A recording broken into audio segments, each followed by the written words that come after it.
Jokowi bikin Papua Football Academy di Stadion Kader Demokrat. SBY auto prihatin. Ditulis oleh Manuel dari siwar.com. Ini penggunaan fasilitas-fasilitas olahraga sehabis Papua menyelenggarakan PON ke-20. Harus tetap dirawat, harus tetap dijaga. Karena fasilitas ini kelasnya, standar internasional. Jadi harus dimanfaatkan, harus produktif. Demokrat ini memang lucu kok. Yang bangun Hambalang mereka, yang rebutan proyek mereka, yang korupsi juga mereka, yang bikin mangkrak itu mereka, yang disalahin Jokowi. Udah ya, saya kalau bahas Hambalang dan Demokrat selalu sakit perut nahan ketawa. Kalau saya jadi Jokowi, saya akan bikin Hambalang jadi museum. Saya cat ulang dan di dalamnya dikasih foto-foto para kader Demokrat yang masuk penjara dengan jumlah korupsi mereka. Dan Pak Jokowi juga akan selalu lebih baik dari Pak SBY sampai hari ini dan sampai kapanpun. Karena ya apa yang prestasi yang dilakukan oleh SBY apa gitu. Kalau kita ingat SBY, yang kita ingat apa? Candi Hambalang, korupsi, Partai Demokrat dari ketua umum, sekjen, sekretaris, semuanya elitnya masuk penjara kan, itu faktanya gitu, udah nggak bisa dibantah lagi. Jadi saran saya bagi Demokrat ya introspeksi lah. Nah, kegagalan Pak SBY di dalam mengelola dan mengendalikan orang-orang di dalam Partai Demokrat itu saja sudah kelihatan. Partai Demokrat yang begitu kecil saja tidak bisa dia kendalikan. Bagaimana dia bisa mengendalikan negara sebesar Republik Indonesia ini? Yang jelas akhirnya perilaku korupsi ada di mana-mana. Karena Pak SBY juga tidak pernah berusaha untuk membangun narasi anti korupsi atau sistem anti korupsi di masa pemerintahannya. Presiden Joko Widodo datang ke Papua, meresmikan sebuah akademi sepak bola, yaitu Papua Football Academy. Dia meluncurkan Papua Football Academy di Stadion Lukas NMB yang ada di Jayapura. Kita tahu bersama bahwa Stadion Lukas NMB adalah stadion yang diresmikan oleh Gubernur Papua saat itu. Ia adalah kader dari Partai Demokrat yang sempat lari ke Papua Nugini.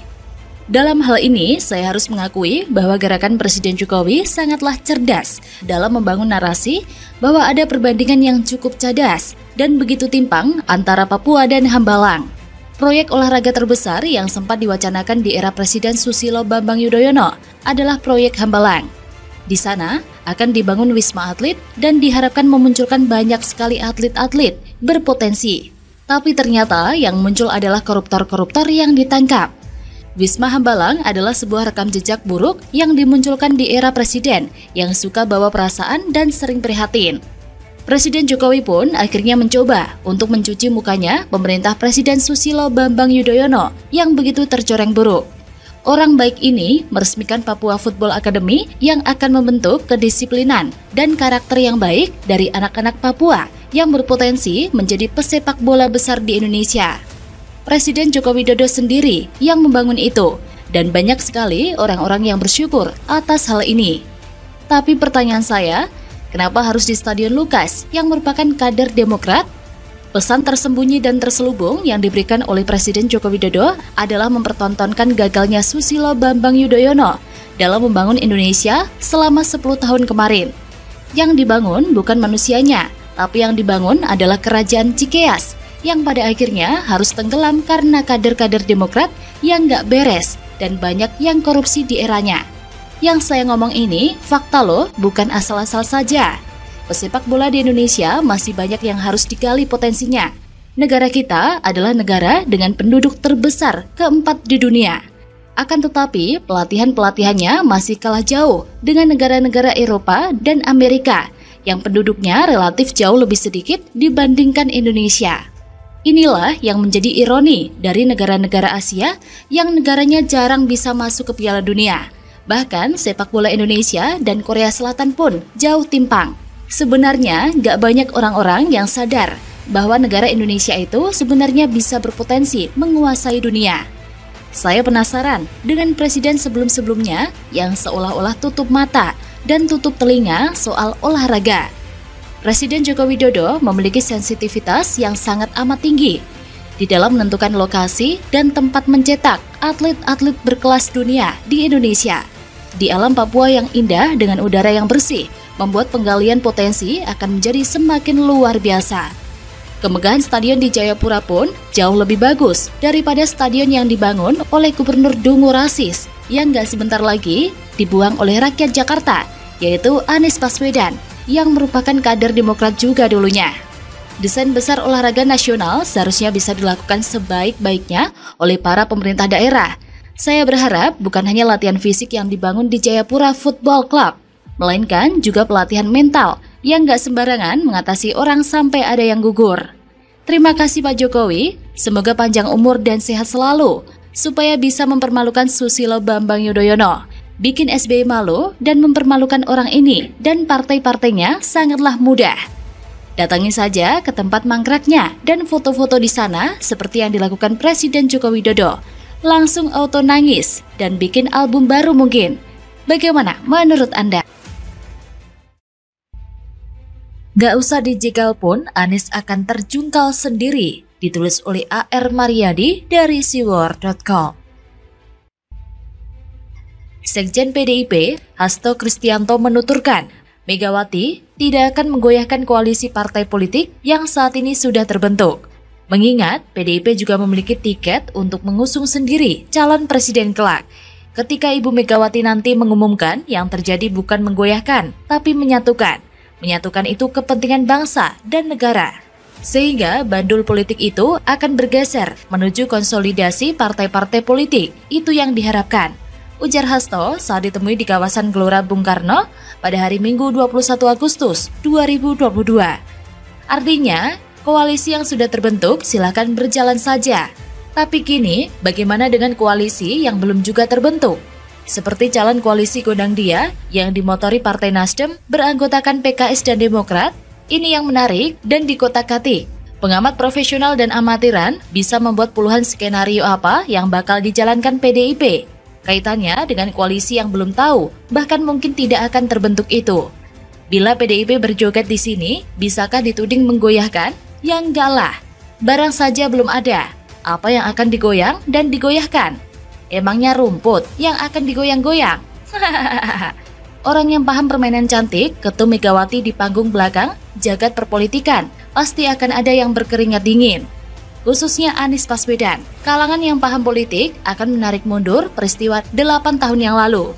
Di mana pada Pilpres 2014, berkat kepiawaian Mega bermanuver, PDIP menurunkan paslon, petugas partai atau Jokowi, bukan ketum partai atau Yusuf Kala, telah berhasil menjungkalkan paslon ketum-ketum partai atau Prabowo Subianto, ketum Gerindra, dan Hatta Rajasa, ketum PAN. Bahkan ketika itu, Ketum Golkar Abu Rizal Bakri memilih berseberangan dengan Yusuf Kala yang dedengkot Golkar. Ical, panggilan akrab Ketum Golkar, mendukung Prabowo Hatta. Melihat pengalaman tempo hari itu, Mega saya perkirakan akan tetap berjalan strateginya dengan menjodohkan petugas partai, entah Puan dan entah Ganjar, dengan tokoh bukan ketua umum partai. Setelah melalui proses meditasi dan permenungan yang mendalam, Mega saya prediksi akan melirik seorang bos partai yang jauh-jauh hari sudah meninggalkan ambisinya untuk ikut memperebutkan tampuk kepemimpinan nasional. Dia adalah Surya Paloh, ketua Partai Nasdem. Sejak partai ini terbentuk, Pak Prewo ini tidak pernah mau atau tidak berani menerjunkan kadernya dalam kontestasi kepemimpinan nasional. Mau dibilang tidak kesatria, ya terserah kamu saja yang menilainya. Yang penting Nasdem ikut rombongan yang peluang menangnya relatif lebih besar. Karena jelas-jelas bakal lepas dari tudingan menggoyahkan koalisi yang sudah terbentuk. Artinya koalisi Gondang Dia masih dalam wacana. Maka dipanggillah Pak Prewo ke Tengku Umar, rumah pribadi Mega. Alasan kedatangan Surya Paloh kan bisa dibuat senyaman mungkin ketika dicegat awak media. Misalnya menyampaikan ucapan terima kasih kepada Ibu Mega atas terpilihnya Nasdem sebagai parpol pertama yang dikunjungi Puan Maharani dan kawan-kawan. Sekali lagi, ini skenario dari pengamat pinggiran. Sebagai skenario awal terjungkalnya Anies tanpa harus dijegal. Sekjen Hasto dalam mengawali pertemuan yang sangat-sangat terbatas ini lebih dulu mengatakan bahwa Ibu Mega ingin sekali menyatukan kepentingan bangsa dan negara. Sehingga bandul politik itu akan bergeser menuju konsolidasi partai-partai politik. Itu yang diharapkan, ujar Hasto dalam dialog Imajiner saya. Surya Paloh sebagai politisi kawan pun dengan cepat menanggap apa yang disebutkan Sekjen PDIP Hasto. Saya ikut sama yang Mbak Mega rancang saja. Tampaknya Megawati ingin mengulang sejarah perjodohan petugas partai dengan tokoh bukan ketum partai. Maka ditawarlah posisi cawapres kepada Pak Brewok. Dengan catatan supaya mencari tokoh yang ideal bagi bangsa Indonesia. Ideal itu seperti apa ya? Ya, misalnya sebagai negara yang berpendudukan muslim terbesar di dunia, carilah tokoh muslim nasionalis yang mengedepankan kebinekaan. Kalau bisa, tokoh itu dikenal luas masyarakat Indonesia. Seorang menteri mungkin yang dimaksudkan ketum PDIP juga diusahakan agar bisa merepresentasikan Indonesia secara utuh. Carilah dari luar Jawa. Jagat perpolitikan Indonesia banyak memiliki pasang Jawa luar Jawa. Soekarno-Hatta, Soekarno-Adam Malik, SBY JK, Jokowi juga pernah mengajak JK. Dan yang terakhir dan tak kalah pentingnya adalah tokoh tersebut memiliki modal untuk mendukung logistik selama berlangsungnya kontestasi. Itu semua cerita Imajiner saya. Tapi saya perkirakan ya kurang lebih seperti itulah. Bila benar-benar terjadi pertemuan dua ketum partai nasionalis ini. Setelah Pak Brewok memahami apa harapan dari Mbak Mega, pulanglah dia kembali ke markas kondang dia. Di hadapan tim yang sangat-sangat kecil di markas partai, apa yang Surya Paloh sampaikan? Mari kita tebak-tebakan lagi dengan topik berbeda. Apa yang disampaikan Surya Paloh kepada jajarannya? Kalian silahkan membuat skenario sendiri, sehingga skenario baru pun bakal bermunculan dengan derasnya. Apakah Anies Baswedan bakal dijagokan Pak Brewok? Menurut Anda bagaimana? Kita hanya bisa tersenyum saja saat ada orang yang terjungkal dan tidak mendapatkan tiket untuk jadi capres. Cerita berikutnya bakal kian seru. Mumpung janur kuning belum melengkung, mari kita prediksi bareng-bareng ya. Kita kutak-kutik bareng sampai dengan menit-menit terakhir pada tanggal 23 November 2023 saat penutupan pendaftaran pasangan capres atau cawapres. Memprediksi jagat perpolitikan Indonesia memang seru. Bagaimana menurut Anda?